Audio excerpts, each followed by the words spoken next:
My wife cheated on me. When she drank 4 bottles of and fell asleep on the couch, I saw a message on her smartwatch from my best friend he wanted. So last night, my spouse of 12 years, Emily, decided to have a relaxing evening.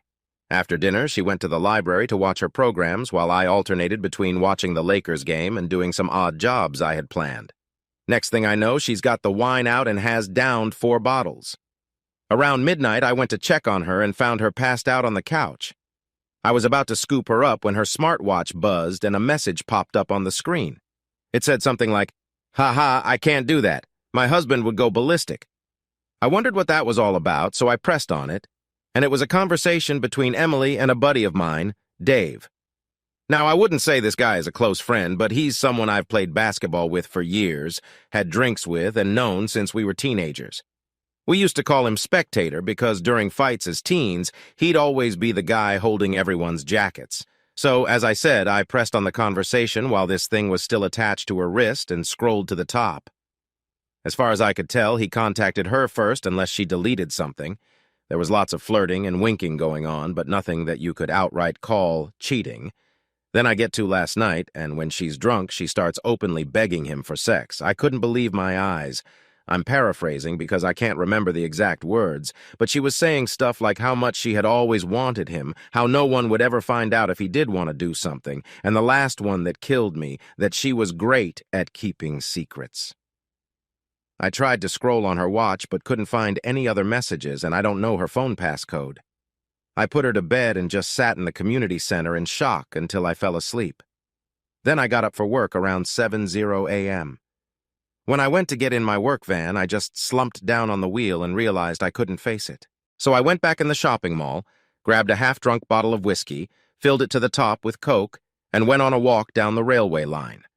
We live beside a lot of woodland and a disused railway line that goes for miles, and I've walked about a third of the length of it. I'm sitting under a railway bridge like a troll right now, just seething at the whole thing. You'd probably think there's a fire from a mile away due to the steam coming out of my ears. So what do? I don't want to speak to her. I can't even bear to look at her after reading that. It was like a dagger through my heart. I just feel like every bit of love I had for her has evaporated into thin air after reading her begging like that. Gross. I honestly want to ghost her, man. If I could, I would never speak to her again. The whole great at keeping secrets was the thing that really got me. Like, who even are you? It reeks, but it's a case of how far down the rabbit hole I want to go. I don't care if I'm being honest. I'm just done. I've never felt so betrayed and disgusted in all my life. The thing is, I've invested so much in her, not just as a partner, but as a person. I loved her so much and thought her personality, and by extension, my personality, reflected that of good people. To realize she's a backstabbing snake makes me feel like a snake. I feel like a worse person than I was yesterday. The only way I can describe it is like someone you looked up to and took advice and life lessons from suddenly turns out to be a creep. Your entire perception of yourself and who you are would be shattered because you've taken on board what they've said and invested time into a creep. God, I'm rambling nonsense. I apologize. I'm fortunate in that our apartment is owned by my parents, who 15 years ago moved to a retirement village, and we moved in. The apartment will be bequeathed to me when they pass away, but I don't and hopefully won't own it for a long time. They couldn't be bothered with the upkeep and all the problems and wanted to see out their final days in peace. So when we do divorce, my soon-to-be ex won't be getting her hands on it. So what do I do then? I'm honestly thinking of just not saying a word and throwing her right out.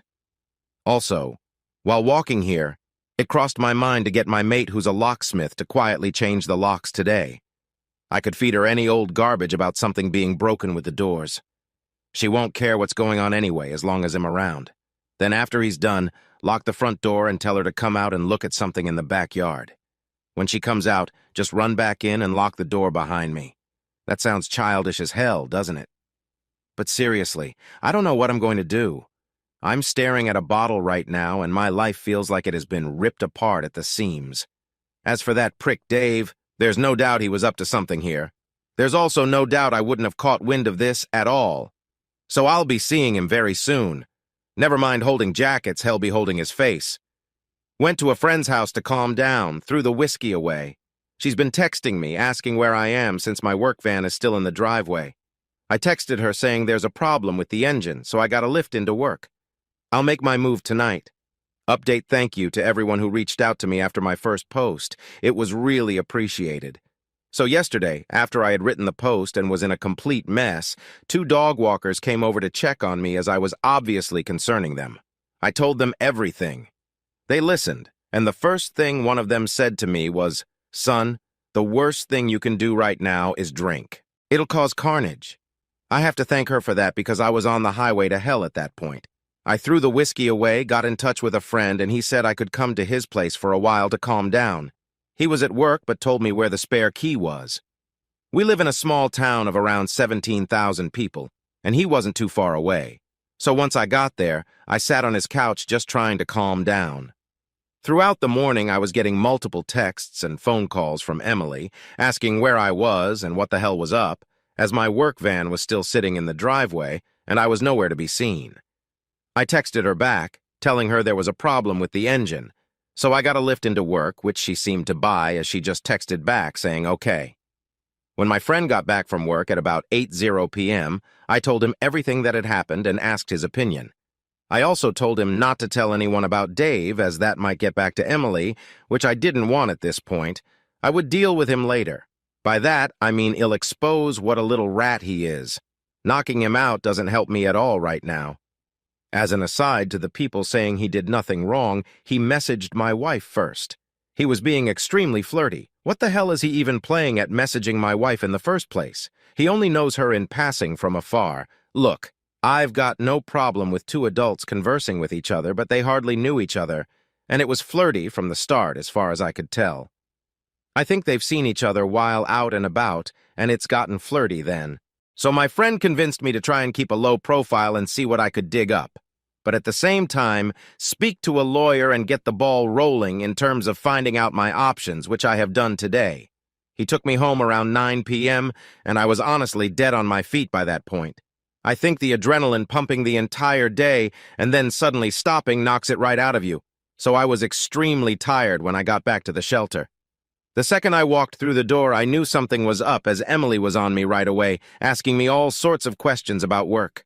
I asked her why she even cared, and she said that I'd left my big flask in my lunch bag in the front passenger seat and something's been up today, she could feel it. I was about to lie, but I was just too tired. I couldn't be bothered putting any sort of charade up, so I just said, "Yeah, there is something up. Last night when I was putting your drunken ass to bed, a message came up on your smartwatch, which I read and all the other ones, and that you were a disgusting cheat that I wanted nothing more to do with." Her demeanor went from an arms-crossed person in power to a scared little girl within about a second. Good at keeping secrets, huh? Begging that little rat for sex, huh? Yep, read it all. She started sobbing, and I just walked away and went upstairs into the shower. When I got out, she was sitting on the top stair, crying still, and the excuses started right away, how she was drunk, vulnerable, had never done anything like that before, how he had messaged her first, and it didn't mean anything. She was never going to go through with it. Pretty much everything that everyone on here was saying she would say, like she had the playbook out. The only thing she didn't do was try to blame me.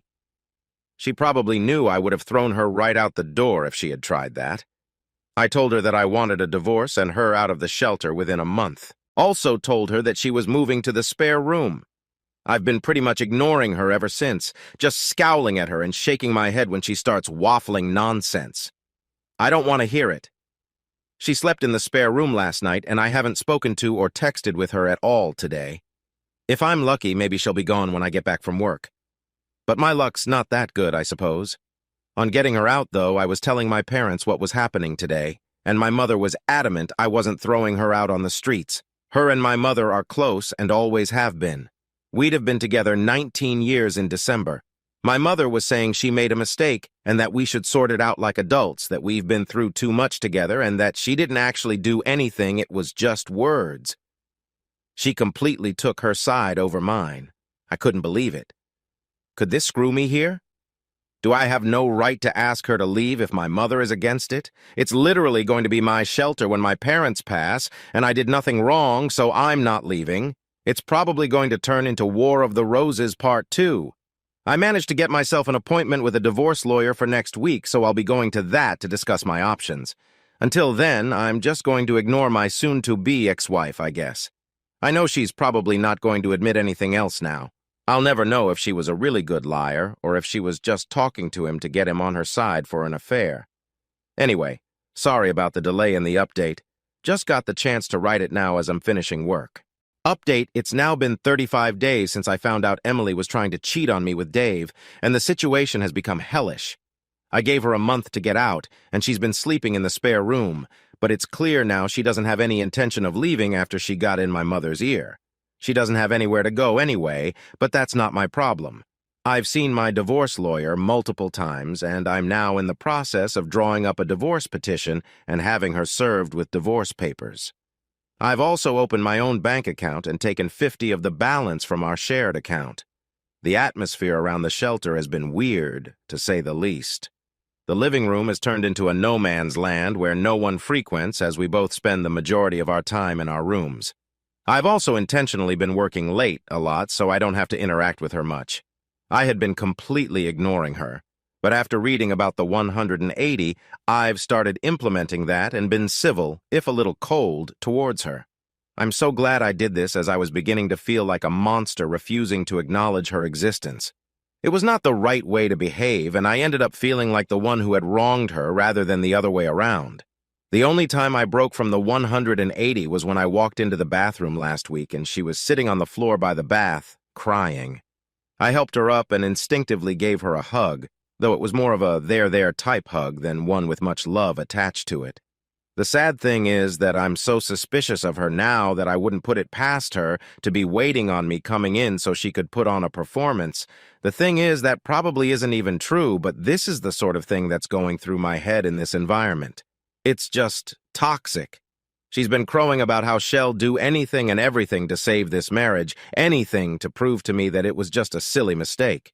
So I brought up a lie detector test. I don't plan on ever getting one done. I wouldn't even know where to start. I just wanted to gauge her reaction. She was all for it. Well, until a few hours later when she came to me, tablet in hand, going on about how inaccurate they are and that anxiety and nervousness can throw up false readings, and with her anxiety disorder and all. I just laughed. It wasn't even a normal chuckle either. It started as a bit of a cackle and ended in a childish giggle. It appears she would do everything to save this marriage. Well, everything except take a lie detector test, that is. It doesn't even matter anyway. I meant what I said in my original post. Every morsel of love I had for her dissipated into the atmosphere after I read her say those horrible things. I don't see her as my true love anymore, the person I could tell anything to and would trust with my life. I just see trash that needs to be taken out before it stinks the place up. Dave has been the talk of the town since I exposed him to our friend group a few weeks back. It's safe to say he has no friends left among us and has been completely ostracized. I tried calling him a few times, but he refused to answer and then blocked my number. That little rat. I hope it was worth it. I've spoken to my mother multiple times about this, and during a heated argument, I asked her why she was taking Emily's side. Was there something she wasn't telling me here? What was she expecting us to live like roommates? Go on like nothing happened? It's ridiculous. She said she has always seen Emily as the daughter she never had but always wanted. My mother had a stillborn daughter before I was born, and it has haunted her, so she latched onto Emily and has done so since we got together. As I said previously, they have a close bond. The fact that Emily doesn't have any family and only a few friends who have their own busy lives and families means if I threw her out, she would be all alone, and my mom thinks that's unacceptable, especially during a pandemic. She tried to get me to come to a compromise, saying that in 5 or 6 months we can look at it again and see where we are mentally, and is pushing me to try couples counseling before I throw in the towel. I'm not doing that. The thought of being in the same shelter as Emily over Christmas makes me feel ill. She'll want to do it right as she does every year, and it'll be a complete show. My dad, God love him, has never been much of a talker, never up nor down, just always there. He's a quiet, proud, but timid man, and my mother's word has always been the one that matters in our shelter. People on here have been telling me that I'm selfish and spoiled because it's not my shelter, and I have no right to make demands, but it's now a case of my wife or me for my parents. If worst comes to worst, then I'm ready to walk out the door and never come back. This shelter, I have to be able to look at myself in the mirror with some semblance of self-respect, and someone has to keep their word in this debacle. If I do leave, my friend has said I can stay with him for a few weeks or so until I get myself sorted. If I do walk out that door, though, I'm done with my parents. I'll never speak to them again in my life. They'll probably see it as me giving up on them, me walking away without trying to at least have a go at fixing things first. I see it as them choosing someone who broke my heart over me.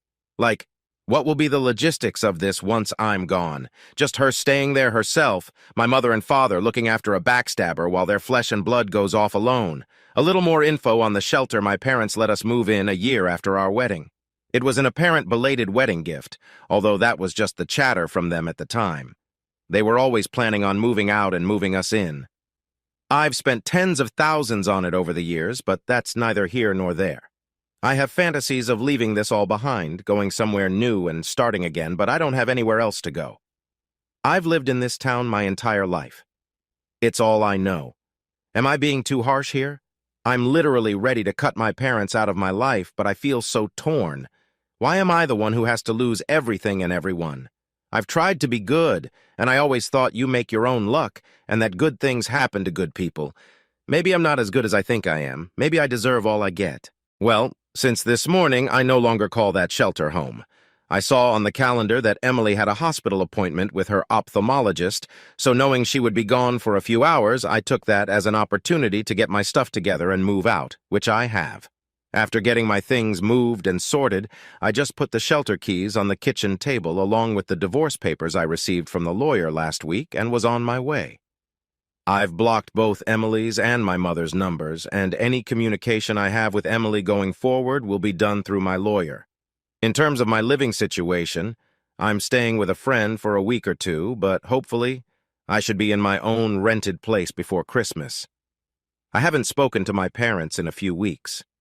The last time we spoke was via text, and I tried to tell my mother in explicit detail the things Emily was saying during her texts to Dave, why it hurt me so much, and why I didn't think it was her first time doing it with the whole "I'm good at keeping secrets" comment, and thus could never trust her again.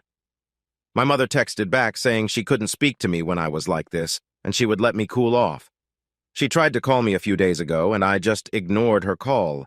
And as I said earlier, since today I have blocked her number. I feel so let down by my parents, and at this point it almost feels worse than the original betrayal from Emily. The way I'm feeling right now, I don't think I'll ever speak to them again. I think in times of strife, you look to your family to be strong for you, to be a rock and give you, the wronged one, support. My parents have been weak. They've made me feel like the one in the wrong, like I'm overreacting, and it's me that's ripping this family apart. Well, it's not. I didn't ask them to move mountains for me, just move my cheating wife out of the shelter, and they made their choice. My father also had the chance to put his foot down for once in his life and stand up for me, but he didn't. You make your choices, and you live with them, I guess. Reading some of the comments on here from my previous posts, people have been saying things like I threw in the towel so easily, I was looking for a way out, and didn't love Emily because I didn't try hard enough to save things. But that's not true. I loved Emily more than anyone on this earth, and I was broken when I discovered what she was doing. I think we all have boundaries, and once those boundaries have been crossed, things change irrevocably. When I read those horrible texts, something changed inside of me. I fell out of love with her, like being snapped out of a spell in the movies. Anything tried after that is just delaying the inevitable. I have to say that I'm interested in the whole dynamic of their relationship now that I'm gone. Are my parents going to continue supporting her, knowing that it has finished their relationship with their son? As for me, I'd loved to travel. Emily hated flying, so most of our holidays had been to Southern California, like San Diego and Santa Barbara. So it would be great to travel abroad again. The last time I was abroad was when I was 22 for a friend's holiday in Spain, so 14 years ago. I'd love to see a bit of Europe, so once this pandemic calms down, I've definitely got my sights on Italy. Update, it's been over 9 months since I first posted here, and I honestly thought that was it for me as I didn't need any more advice. I had made my decisions and done what I said I would, but I got a phone call this morning that has dragged me back into the mire. I walked away from my shelter that was to be left to me by my parents and severed my relationship with them as they took my wife's side over mine while I wanted her out of the shelter in my life. I had no interest in reconciling. My mother tried to keep us together and thought she was seeing us through troubled waters. But I left the shelter and haven't spoken to them since, until this morning. I have moved 30 miles away, changed my phone number, and I'm still in the process of divorcing Emily. She has completely ignored all the requests from my divorce lawyer to cooperate, which has hindered things. We're now in the process of putting in an application for deemed service, so she will be served officially by the courts. And if she continues to ignore, then I can proceed with a divorce without her input. Well, this morning while at work, I got a phone call from my friend telling me that my dad was trying to get in touch as my mother is not well, and would it be okay if he gave him my number? I said okay, and my dad phoned to tell me Mom is in the hospital. She's stable, but not great. Obviously, I was shocked as I've not heard my dad's voice for so long. It was also the most emotional I've ever heard him. He told me my mom really wants to see me, so would I meet him at the hospital tonight and go in and see her with him? I said okay, and have arranged to meet him outside the hospital. I ended up going home from work as I couldn't concentrate, and I'm climbing the walls here, wondering if I've made the right decision, wondering if I'm about to get dragged back into this show that I walked away from. I've never felt so nervous in my life, and the lack of control I have over the situation has sent my mind spiraling in lots of different directions. I feel like I'm walking into a burning building blindfolded with no idea where the exits are. Why does she want to speak to me now? Has she had a change of heart? Unless she's also had a personality transplant while in there, I find that unlikely. Will Emily be there? I have no interest in ever seeing her again. I'm still angry about what transpired with them and the way they took my cheating wife's side over mine. I've been going back and forth in my head about going at all, but I will go. I was also thinking about maybe seeing if she wanted to speak over the phone instead, but I'm not sure if she would do that, or even if she's well enough. I feel like the bad guy here, and that I might have caused this by walking away. How would you handle this? Any advice would be appreciated. Update. Sorry about the late update. I've spent the last few days trying to digest what happened and how I feel. So I did end up going to the hospital on Wednesday night after much toing and froing. I was genuinely about to back out at the last minute as I felt my resolve crashing, but I needed some closure and knew that I wouldn't forgive myself if I didn't go and something happened. When I drove into the hospital parking lot, I had this surreal feeling of extreme paranoia and was half expecting Emily to jump out from behind a bush or something. I met my dad at the entrance, and it was pretty awkward as he tried to hug me, and I said no. I then said if Emily is here in any way, shape, or form, then I am turning around and leaving. He assured me she wasn't, and we made our way to the ward where Mom was. When I saw my mother, I got the fright of my life as she looked like she had been in the wars. Never have I seen her look so frail. She's got an extreme black eye and also a lot of bruising and purple yellowness down one side of her face. She took a serious fall, broke 2 ribs, shattered her elbow, and banged one side of her head face on the ground. So elbow, ribs, then head in that order. She looked zombified but perked up when she saw me.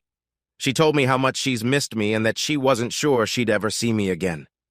I told her if she had really wanted to get a hold of me, she could have done it. We spoke for a bit about what exactly had happened, how she was down for a few hours before my dad found her, and that she was determined to get back to normal and mend bridges with me. I brought up Emily and that I had been pushing for a divorce, but she was either ignoring the letters or wasn't getting them, so I asked if she's still in the shelter. Mom admitted she was, and Dad started to look uncomfortable. I just looked away in disgust. Mom started saying how lost Emily is without me and that she's not in a good way.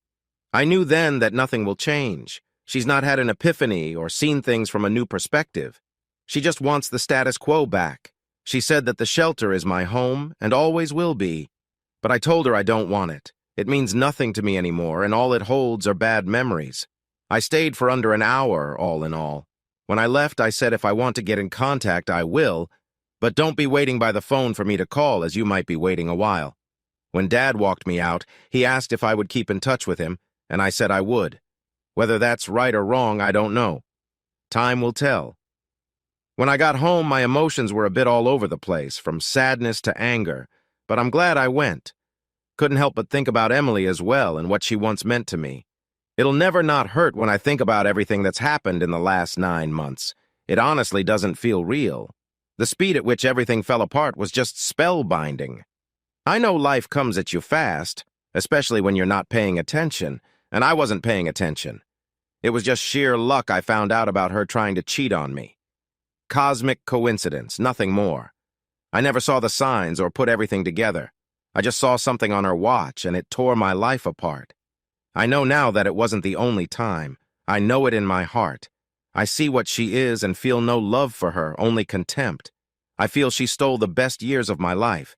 When I think about all the good times, they're just soured. It feels like someone else's life, not mine. My friend was saying I should see a therapist or something to try and let everything out, or else this will fundamentally change who I am and the way I build relationships going forward. That's something I'm going to do, I think, as I do feel a bit broken inside. The last 9+ months have been the worst of my life, but I'd rather they happened than been kept in the dark. I'm just sad that it happened the way it did, but you can't choose the way someone screws you over, I suppose. You just have to learn from it. I remember reading about loyalty being the most undervalued character trait, and I see that now. Probably because you don't really know if someone is truly loyal to you until, well, they're not. It's not something you deal with every day, but now more than ever, I know how important a trait it is. Update. Firstly, I'm now in the home stretch in terms of divorce from Emily. She has signed the divorce papers, and now all that's left are the formalities. She sent me a message via my dad where she said she's sorry for not letting me move on, that she thought she could save things, but now she knows she can't, and she has to move on for her own well-being. I thank her for seeing sense.